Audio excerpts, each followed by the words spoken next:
Alright, Elaine, this is the plan. This is how we're going to rob the spaceship. This is the point at which we penetrate. And are you paying any attention whatsoever? Green goblins stole my Badoodle and they ran off with it to magical unicorn land. No? Anything? Elaine? Elaine, would you put the phone away? Can you please put the phone away. Put the phone away, Elaine. Oh my god, you're playing Puzzle Quest? Just put the phone away! Right, the phone away and back to the plan. So...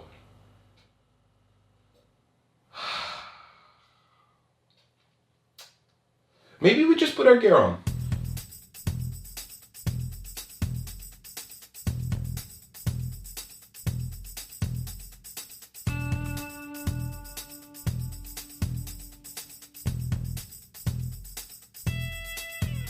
Alright, Elaine, are we ready to do this? Yeah, alright. Alright! I'm okay. We'll go in a minute. Clank in Space is a game of 2 to 4 idiots trying to rob a spaceship, and you could be one of those 2 to 4 idiots. But before we begin, we'd like to address a particular disclaimer. Clank in Space is a sequel to the very mechanically similar Clank, and whilst this review is specifically a review of Clank in Space, you can sort of treat it as a review of both, and to help you differentiate, we injected a handy code. Whenever we say Clank, we refer to both versions of the game, and whenever we say in space, that's when we're referring to the Space War one. Gotcha? Alright, let's get to it. If you played any deck builder before, you will know exactly what's going on. But for those newer to games, here's a general roundup that will hopefully make those familiar lapse into a gentle sense of homeliness as their synapses respond to mechanisms that are pretty much muscle memory by now. You'll start with a deck of 10 crappy cards. Each turn you will draw 5 of them and will have to play all of them. The starting cards, they don't have any fancy rules on them, they just have 3 out of the 4 basic actions. Foot, which lets you bumble around the map. Rhombus, which is a funny word and lets you buy new cards. Stick, which lets you beat things up. And finally, and most importantly, each card you've drawn that turn has to be executed, and then once you've executed all of them, they go into the discard pile. Any new card you acquire also goes into the discard pile, and once you've ran out of cards from your deck, you'll take your discard pile, shuffle all of them, and hope to draw the new card you've just acquired. Except you didn't. And since the starting cards are conveniently simple, it sets us up to explain the 4 basic actions. Well, again, one of the actions is not on the starting cards, but it is on a readily available... Let's get to it.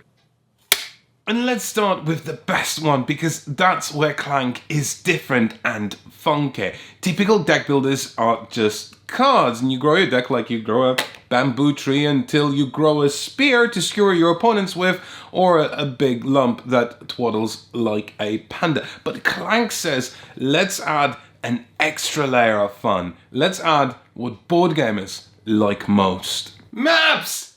Get it? I'm Map Man. Never mind, I can't get them to stay on. This is an edition that flips deck building on its head. Your objective is simple: build the best deck possible by passing through various strategies that come from the cards that you add to it. And that's kind of like passing through a box of assorted chocolates to pick out all the hazelnut ones. You win Clank by having the most points, and whilst the majority of them come from cards, some also come from the map, but it doesn't really matter.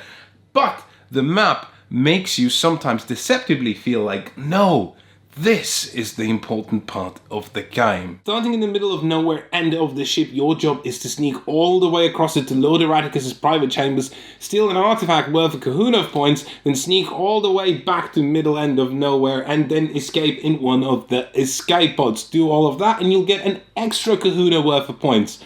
Spoilers. You are so very likely to die before you do that. Each card you play with a foot will let you move once. Just like in real life, your starting cards only have 2 feet between them, meaning that with your first 5 cards, you're not likely to move at all, but still entirely possible that you'll make a lot of noise. Elaine, I have disabled the security matrix. Elaine, I have disabled the security matrix. Will you please just do something? Alright.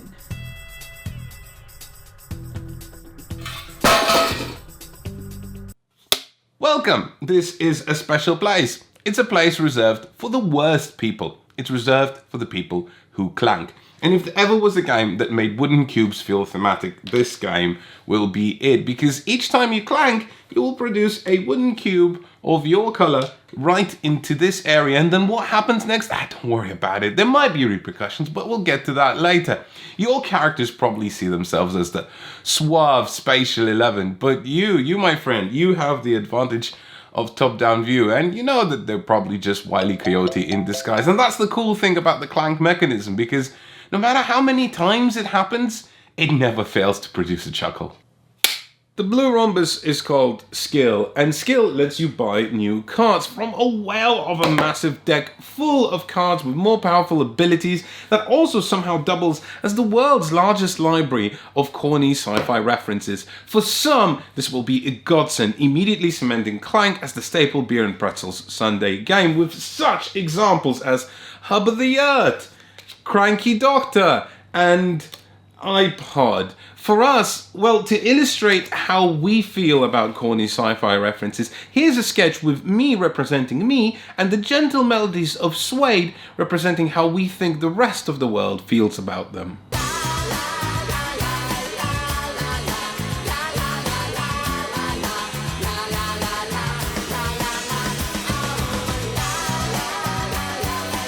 We're not judging. 6 cards are always available to be purchased from this row when my turn starts. So let's say I drew my hand of 5, and amongst it there is a total of 6 skill, which means I can buy this Trophy Hunter for 2 and this Acoustic Spanner for 4, and then put them directly into my discard pile. They won't be available to me until I go through my entire deck, drawing 5 cards at a time and then putting them in the discard, and only when my deck runs out of cards do I get to take this entire discard pile, reshuffle it, and form a new deck, hopefully drawing the cards I've just drawn. Now, this row also has to be refilled, so anytime I purchase cards and my turn ends, I then have to draw from this deck, and oh no.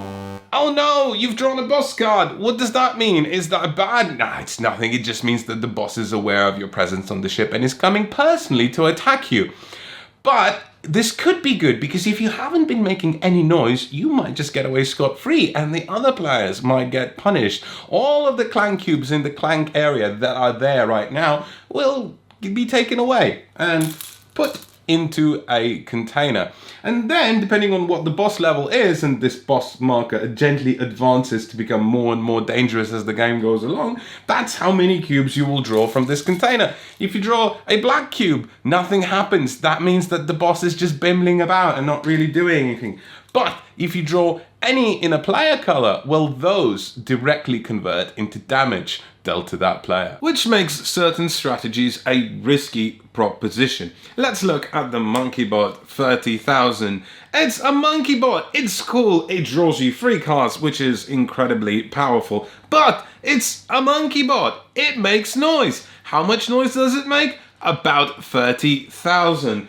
But because you've drew some cards, it is entirely likely that you will have drawn a card from the Science faction, which, if you play on the same turn, will trigger the MonkeyBot's Science ability, removing 3 clank, negating all of the noise that it does, which thematically is just cobbletush, because no scientist can stop this beast. It feels odd to praise Clank here, because it succeeds at what every deck builder already succeeds. There are so many different ways of building your deck, and figuring out just how you're gonna do it this time is the pure joy of what gaming is all about. Every decision you make sets you on a different path, and there are so many toys to play with. Back to these red cards. They can't be bought, they can be thought. Not like thinking thought, fighting thought. And when you beat them up, you produce a one-time effect, and then they disappear. They don't go into your deck, they just disappear, making sticks an alternative currency. And I wish I could say there's something more interesting going on there, but there isn't. So let's just move on to the next bit. Maps! They don't love you like I love you. In fact, this map downright hates you, because everywhere you go there's treachery. There are places that will make you stop no matter how many feet you've played this turn, there are places that will beat you up, and then there are places that will beat you up even more. But in space adds a new twist on this map, and there is now a shortcut. Clank is a game about picking up not so useless knickknacks as you're running a marathon through TK Maxx. And so everything you pick up is somehow useful, whether it heals you back up or just gives you points. But if you want to, you can just teleport through like half of the map, pick up an artifact and teleport all the way back, and hey, you're done. You're covering all the bases, you're getting points, you got the artifact, and you got out. You're smiling. But guess what? As long as the player that's behind you does all of that too, and they don't endlessly twaddle around, well, they're getting all the points you're getting, they're covering all the bases as well, but they're getting more turns and frankly, more knickknacks and more points, making Clank a bit of a wonky two-player experience.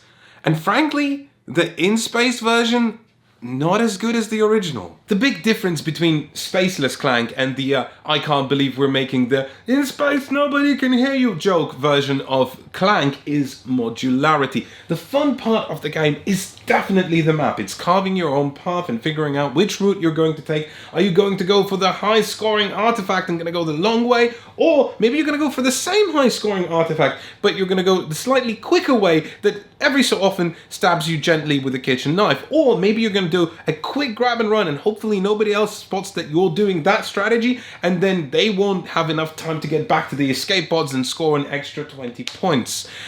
It's fun. It's a lot of fun. But the more you play Clank, the more you realize that it's the same puzzle over and over again, and it just stops being interesting. This is where In Space says, aha, but we have a modular board with 3 different double-sided modules that you can arrange however you like for a possible combination of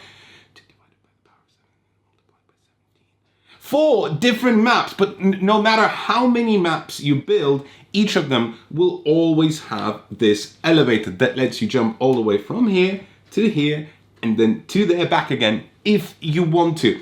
And don't get me wrong, there's certainly a downside to using this elevator, because if you hop over the map, then you're missing out on all these knickknacks that you could pick up along the way, and you're shortening the number of turns you're having, meaning you're shortening the number of purchases you can make. But I feel like there is a lack of confidence in a design if the design says you can just skip over a part of this game if you want to. And for that reason, ironically, even though we're reviewing Clank in Space, I think we would recommend its predecessor over it, especially considering that it's got a second expansion announced for it, making for like 6 different maps. And a lot more cards. There are a few little things that make Clank mechanically wonky, but let's just go over one of them as a point of example. This market mechanism, which, for a lack of a better critique, is just too random. And I don't even mind the fact that you don't always get to buy the cards that round out your strategy, because out of this massive deck, they just don't come out. That's fine. It just feels simple, and not in a good way simple as in elegant. It feels simple as in underdeveloped. What, for example, happens to the cards that nobody wants to buy? Well, unless somebody picks up a card that deliberately removes them from this row, nothing.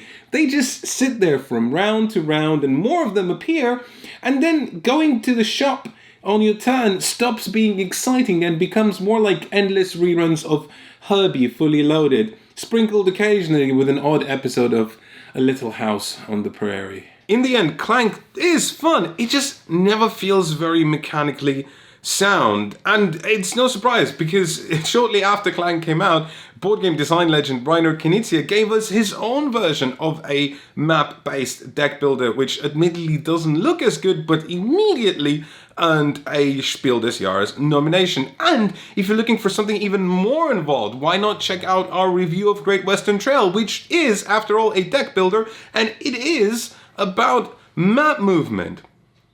But that's not Clank's main selling point. Most deck builders want you to focus only on one person. you, because you're building your deck and you're adding your things into it and it's becoming your thing. Who cares about what the other person is putting into their deck? It's their thing. Let them deal with it.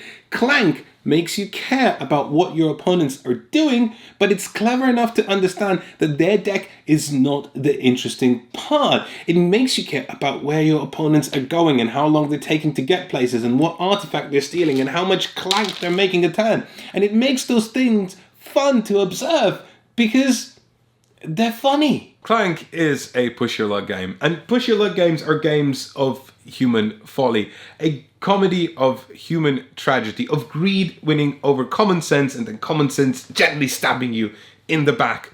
A game about waiting one final turn before getting into the escape pod just to pick up an extra memory core, which will score you 5 points at the end of the game, but only to realize that, well, the last boss attack will definitely kill you, and you'll still get your 5 points from the memory core and all the other points that you have in your deck, but you just missed out on 20 points by not getting into the escape pod, and that last decision cost you 15 points. If you want a game that does that, if you want a game that exposes the soft tissue of over-ambition, this is your game.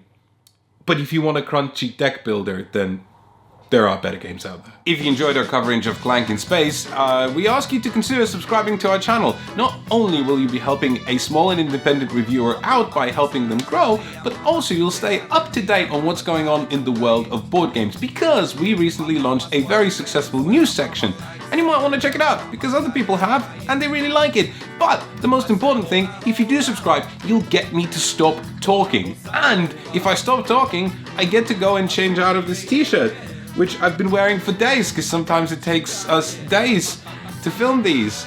And it's also a sci-fi reference t-shirt, so I really wanna, please help me change. I want to change. I'll be waiting.